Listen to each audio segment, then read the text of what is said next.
Jesus proclaims his invitation boldly. He calls us to something radical in the midst of our busy lives. If anyone would come after me, let him deny himself and take up his cross and follow me. This isn't a call to join a club or add a little religion to your life. It's a call to surrender everything, your dreams, your plans, your very self. The world tells us to seek comfort, but Jesus asks for total commitment. He doesn't hide the cost. He puts it front and center. This call is as urgent today as it was 2,000 years ago. In a culture obsessed with self, Jesus invites us to step down from the throne of our own lives. He asks us to let him be king, to make his dreams our dreams. It's not a promise of ease, but of purpose and meaning. The journey begins with surrender. Give up your life as you know it and discover a life that truly matters. He doesn't want part of us. He wants it all. The cost is high, but the reward is greater. Will you answer his radical invitation? What does it mean to deny yourself? It's not self-hatred or joylessness. It's choosing to let go of self-centeredness and letting Christ take the lead. Paul said, "I have been crucified with Christ. It is no longer I who live, but Christ who lives in me." Denying yourself means surrendering your will, your pride, and your ambitions. It's a daily revolution of the soul, dethroning yourself and enthroning Christ.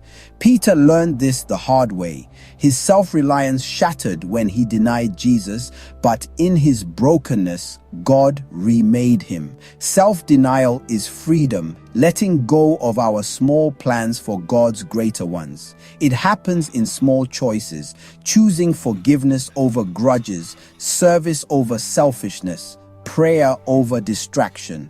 Each act of self-denial builds a life surrendered to Christ. The world says, live for yourself. Jesus says, lose yourself in me. Denying yourself is the first step on the path of following Jesus. Take up your cross. For Jesus' first followers, this was no metaphor. The cross meant suffering, rejection, and even death. To take up your cross is to be willing to endure hardship for Christ's sake.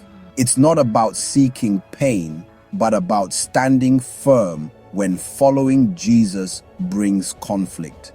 The world may mock, misunderstand, or oppose you. The early apostles rejoiced to suffer for Jesus. They saw it as a badge of honor. Today, our cross might be ridicule, loss, or sacrifice for our faith. It's the daily choice to accept the cost of discipleship, trusting that Jesus gives us strength to bear it.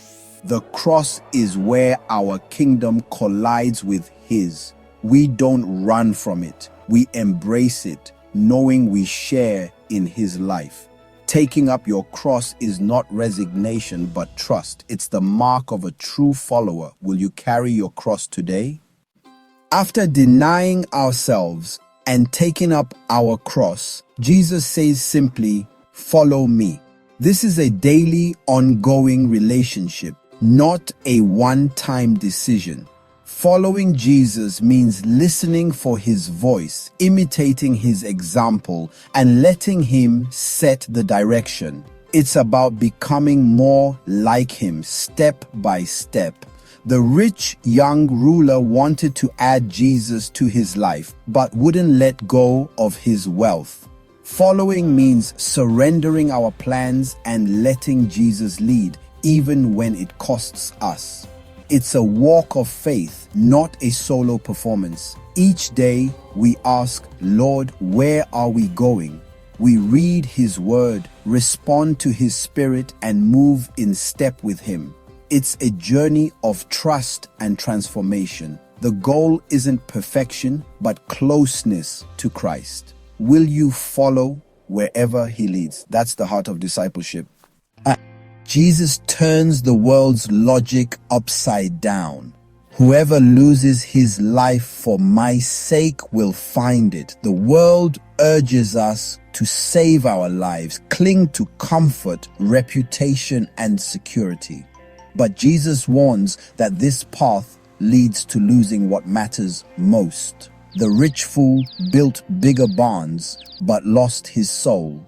To lose your life for Jesus is to surrender your ambitions and invest in what lasts. It looks like sacrifice, but it's the only way to true life. Judas tried to save his life with silver, but lost everything. The paradox is real. Grasping leads to emptiness. Giving leads to abundance. True life is found in self-surrender, not self-preservation. Jesus offers a life rich in purpose and joy, unshaken by circumstances. The world's treasures fade, but what we give to Christ endures. Will you risk losing your life as you know it to find the life only He can give? The choice is between temporary gain and eternal reward. Jesus' way is the way to life that truly is life. What will you choose? The life of a disciple is sacrifice but not loss. Jesus says, unless a grain of wheat falls and dies, it bears no fruit. A life kept for self is safe but fruitless. Surrender unlocks our true purpose, bearing fruit that lasts. Paul gave up everything for Christ, and his life changed history. He saw his sacrifices as investments, not losses. The reward is not comfort, but impact and eternal joy. Our small acts of love ripple out in ways we may never see. Sacrifice for Jesus is never wasted. It's seed planted in God's kingdom. The world may not understand, but God sees every act of surrender. The promise isn't an easy life, but a fruitful one. Will you plant your life in God's soil? That's where true harvest begins. Now, Jesus asks, what will it profit a man if he gains the whole world and forfeits his soul? The world offers us everything: wealth, power, fame, but at what cost? People trade pieces of their soul for far less every day. King Solomon gained the world, but found it empty. No amount of success can buy your way into eternity. The story of the rich man and Lazarus shows that worldly gain means nothing after death. Jesus' question forces us to examine what we are truly living for. Are we chasing things that fade or investing in what lasts forever? The world's promises are empty. The deal is a bad one. Gaining the world is a catastrophic loss if it costs your soul. Only what's done for Christ endures. What are you trading your soul for? The bargain is never worth it. Choose what lasts. What? If the world isn't worth your soul, what is? Jesus shows us your soul is worth the price of His own life. God values you so much, He gave His Son for you. Your worth isn't in what you do, but in who you belong to. This truth frees us from striving for approval or chasing empty measures of success.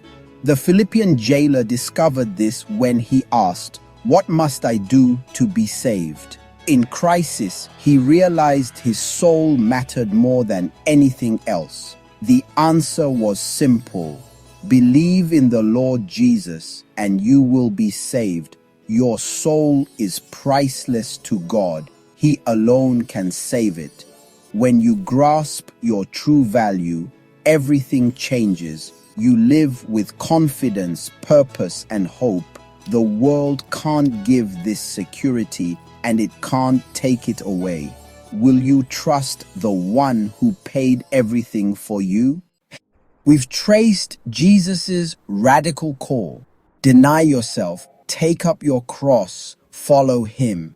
We've seen the paradox. Losing your life for Christ is the only way to find it. The world's bargain is empty. Your soul is priceless. Now the call comes to you. Jesus' invitation isn't just to be admired, it's to be answered. Where are you holding back? What are you clinging to? The path of discipleship means sacrifice, but leads to eternal joy. Will you choose comfort or will you choose Christ? The cost is real, but so is the reward. Jesus stands before you offering life that truly is life. Will you answer his call? Choose Christ, choose life.